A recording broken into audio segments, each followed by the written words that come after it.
Hi friends, and warmly welcome to my channel. My name is Abby, and if you're seeing my face for the first time, you're warmly welcome to my channel. Today's video is basically about a father who sexually abuses his daughter.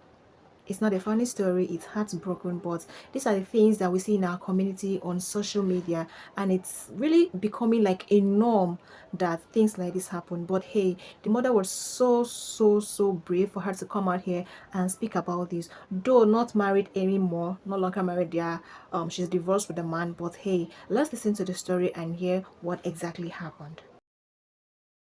When I found out that my husband was sexually abusing our daughter, our kids were 10, 9, 5, and 2. And there's my daughter, and then 3 younger brothers.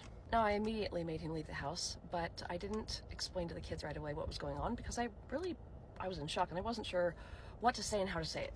Additionally, my daughter was, she was young and she was still working through shame and fear and all of those things. And so she didn't want her brothers to know that she was the victim. I also wasn't sure what was age appropriate to tell them. I wanted to make sure I was honest with them, but I also didn't know what information they could handle and what they couldn't.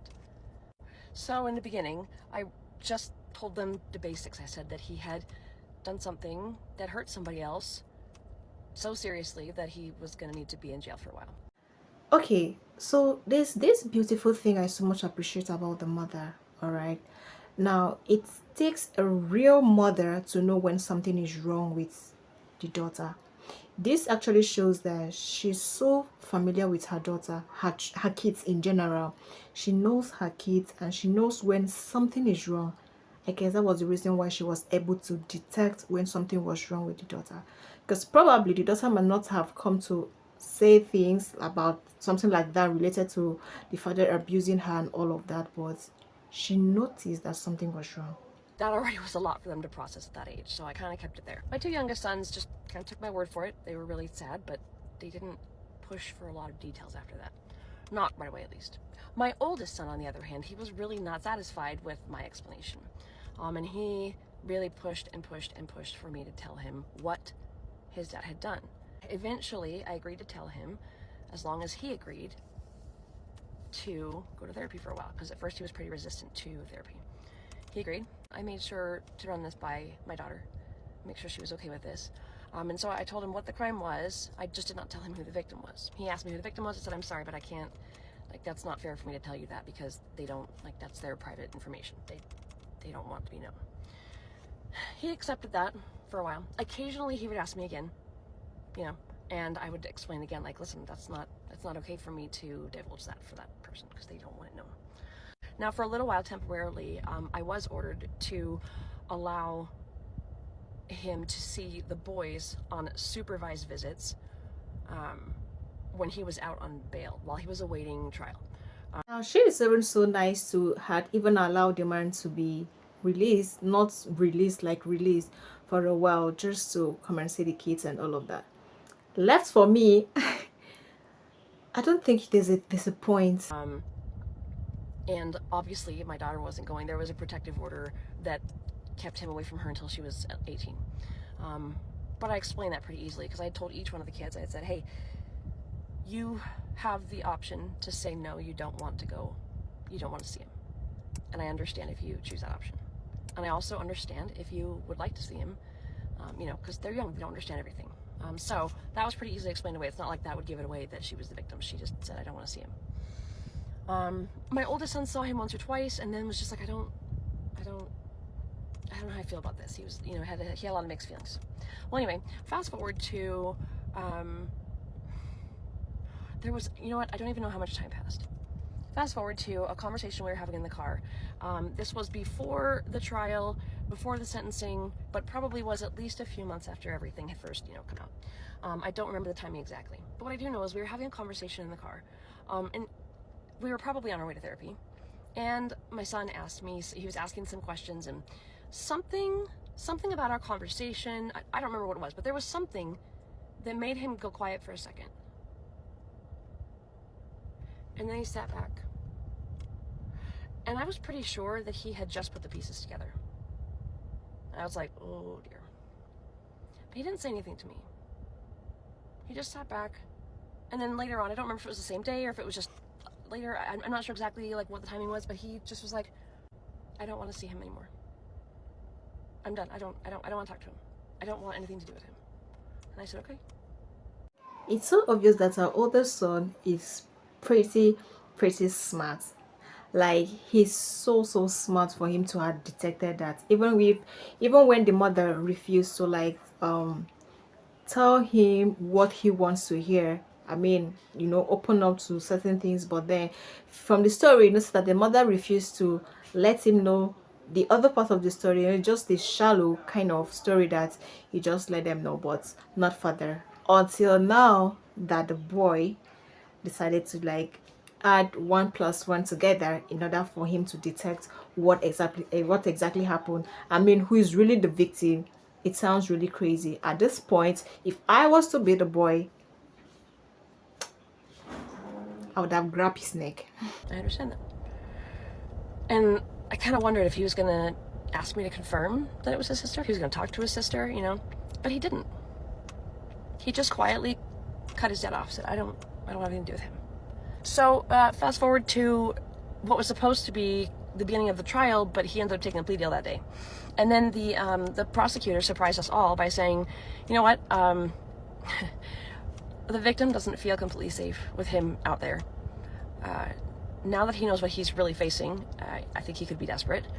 And the family doesn't feel safe. So I think that he should go back into custody while he's waiting for sentencing.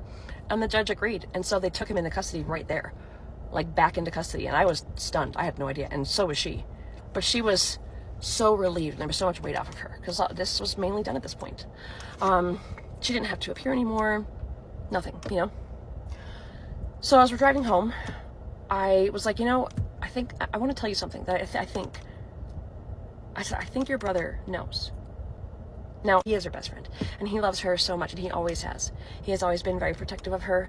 He's always really cared for her, looked out for her, and absolutely just loves her. Anyway, I said, I think your brother knows that it's you, and I think he figured it out a while ago. But he's never asked me to confirm it. And he's never said anything to you. And I think it's because he's been respecting your privacy. Like, I think he loves you that much that he has just been keeping it to himself out of respect for you. I just thought you should know that. And, that really made her feel good. After that, eventually, she started a conversation with him, and she talked openly with him, and they've been open about it ever since. Now, knowing how much the brother so much love his sister is just so heartwarming. It shows that the sister is always protected as the elder brother. The sister is always protected. You can see the way he shows so much affection, despite the fact that he knows what happened, even though that he actually did not confirm that from the mother, but he still prefer keeping that to himself, knowing exactly what had happened, but just protecting her, not tending to bring out the issue in order not to hurt her emotionally and all of that. But he still loved the sister despite that. This really shows that the mother trained these kids so much that they have love among themselves. I was really proud of him for a few things. I was so proud of him for one, not doubting her at all. He never once was like, how do we know that he did that? He never asked her to prove it. He never demanded answers from her. In fact, he loved her and cared about her so much that he just kept it to himself. He didn't even tell her that he knew, because he knew that she didn't want him to know yet, or that she wasn't ready for him to know yet. So he just kept it to himself. I've always been so proud of him for that. I'm only showing a little bit of this video because it's sensitive information. It looks to me though like this account, like the brother is doing a good job keeping it anonymous, which I'm really glad for, so that it doesn't give away who the little girl is. But I want you to see how these brothers react when their sister comes to them, their little sister comes to them, and she's 10 years old, and she comes to them and tells them that she's being sexually abused by their father. When? A month or 2 months ago. 2 months ago he did this too? Yeah. Where was he touching you? So this is the second time now? Second time? Yeah, she just said it's the second time now. He's gonna see. Just wait till mama find out too. Did you hear that? They believed her immediately. They didn't ask her, like, they didn't try and talk her out of it. They weren't like, well, are you sure? They were like, he did what? How many times? Oh, no. And they were like, this is, I mean, they were living in the same house as him. And these brothers headed over there like, nope. In another video, he talks about how, like, they called the police right away. They called their mom right away, because I guess the mom and dad lived in separate houses. They called their mom right away. She got there in 20 minutes, took the kids away from the house. The guy, the guy was arrested, and, the rest is history. The way that little girl's family believed her, without any question, is exactly how it should always be.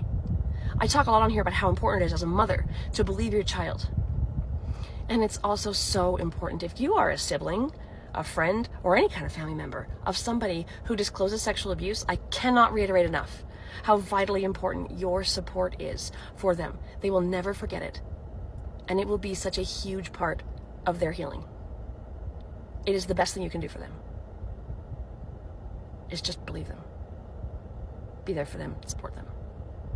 All right, so we are going to be listening to the second part of this story about how the husband's family actually reacted when they heard about this. When people see my videos discussing the fact that I discovered that my husband at the time was sexually abusing our daughter, a lot of people have asked me about his family, how they responded, if they're still involved in our lives, etc.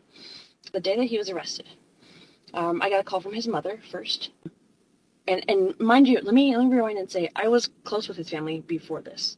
I mean, we had like frustrations and issues sometimes, but for the most part, I mean, I called his mom and dad, and I was close with his family. So his mom called me, and I'm expecting her to, I don't know what I was expecting. I don't know. But here's what I got. Hey, do you know any good lawyers for Jason? I was like, what? There was nothing like, hey, is my granddaughter okay? Are you okay? How are you feeling? Oh my gosh, nothing. Just, do you know of a good lawyer for Jason? And I was like, I am not worrying about that right now. Right now, I'm going to have 4 kids to get to therapy, and myself if I can manage it. A whole bunch of things I have to do in the next few days with different agencies and whatnot, just to get her safe. No, I don't know a lawyer. I don't even know of a lawyer for myself yet. And she said, I'm not talking about a divorce lawyer. I said, I know. And that was it. I mean, that was it at that point. Like, it was, okay, thanks, nothing. So my daughter's grandparents on that side didn't call to find out if she was okay, didn't ask if she was okay, nothing. They went right into defense mode for him. It's so obvious that the parents are actually more interested in protecting their own reputation rather than the little girl. I mean, they don't want to be called the bad parents who actually raised the monster. It's really, really, really so obvious at this point. His dad, who swore that he loved my daughter more than anything, he called her his princess, he so favored her. He was grandpa, she loved him, he was her perfect little girl. He's never spoken to her since Jason's arrest. He hasn't spoken to me either. But here's what he did do. He began building a case almost immediately in everybody's minds, telling them that I had made this all up. Let's see, the stories were, I was having an affair and I wanted Jason out of the picture. The stories were, I wanted the life insurance money, so I was hoping he'd be killed in prison. I think those were the 2 main ones that he would say. And that I had somehow coerced my daughter into saying the things that she did. Secondly, from the experience and the reaction, it also shows that the family had already experienced this before. So already they know what he can do or what is happening. So I feel like they already know everything, and that is the reason why they are not kind of surprised. I mean, it would have been better if they supported the little girl. I really don't like I really don't know what to say, honestly, because it's so disheartening in my heart. Like, my heart is is breaking to hear this, and then the parents are not even judging. His sister, she ended up being one of our closest allies. First, she was with them, upset with me for not trying to help him, not trying to help bail him out, not trying to help get his stuff to him, nothing like that. I was like, I'm not doing this. And I didn't hate him. I didn't, I just was like, he is not my priority. My daughter is my priority right now. And anything that, any energy that I have needs to go into her and my kids. And I can't facilitate his release and still somehow tell my daughter that what he did was a crime and was wrong, However, within a few days, his sister did call me, and okay, maybe it wasn't a few days, but it wasn't very long. I don't know. It might have been a week or two. I have no sense of time. Somehow, it felt early on. She called me finally, and she was like, "Hey, she said, you mentioned that nobody has called and just asked to hear what Lauren has to say, or to hear about Lauren." And she said, "And I think I haven't asked because I've been afraid to hear the answer. But I'm ready. I'm ready to hear Lauren's story. I'm ready to hear, not story like that, but I'm ready to hear about Lauren, because that's what matters." And long story short, she has become she's family to me. I don't tell people, I call her my sister. I don't tell people she's my former sister-in-law or whatever. She's just my sister. His little brother pulled away, stopped talking to us. Later, he did kind of get back in contact, but it seems like he's always, maybe he feels like it's not loyal. I don't know. He's been in touch a little bit here and there. He apologized to Lauren for not being there for her at the time. But ultimately, it feels like there's probably not a whole lot of support there. So, to those of you who are in this situation and wondering, how on earth can the whole family just turn against me like this? How can my kids just lose half their family? Let me tell you, my experience there is so common. Because when I got to know people afterwards who were in my situation, it was the same thing. From family to family to family, it was the same thing. Now, I'm not saying it's going to happen in every family, but I'm saying it's very, very common for the perpetrator's family to turn on you and to completely disown you. So if that's happening to you, please know you're not alone. So many things can explain it, but maybe don't spend your energy on trying to understand it. Just know that your energy is best spent where you have support and where your children have support. Okay, so from this video, I can say that what I learned from this is we really need to protect ourselves. We really need to protect our kids, and they really don't need to be sexually aroused before we can believe them whenever time they are saying something. Once they come home to report, they touch me this, they touch me that, my teacher did this, or my classmate, or whatsoever, we don't need to doubt them. We need to believe them. We need to even ask further in order to help them out. We need to support these ones that are sexually harassed. If they've been sexually harassed, we need to support them. We don't need to doubt them and be like, where you're just framing words and all of that. No, we need to support this one. We don't need to doubt them. And yes, from the parents of the guy, I really don't know what to learn from this. Kindly leave that in the comment section. And yes, I'm so sorry about the noise at the background.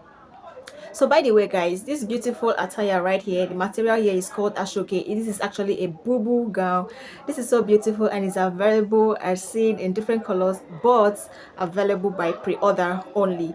This can actually be worn with a trouser, with a skirt, however you want to play this. I'm actually going to be showing the real video of how this actually looks like. Yes, thank you so much guys for watching, and I hope you like this video, and I'll see you guys on my next one. Bye.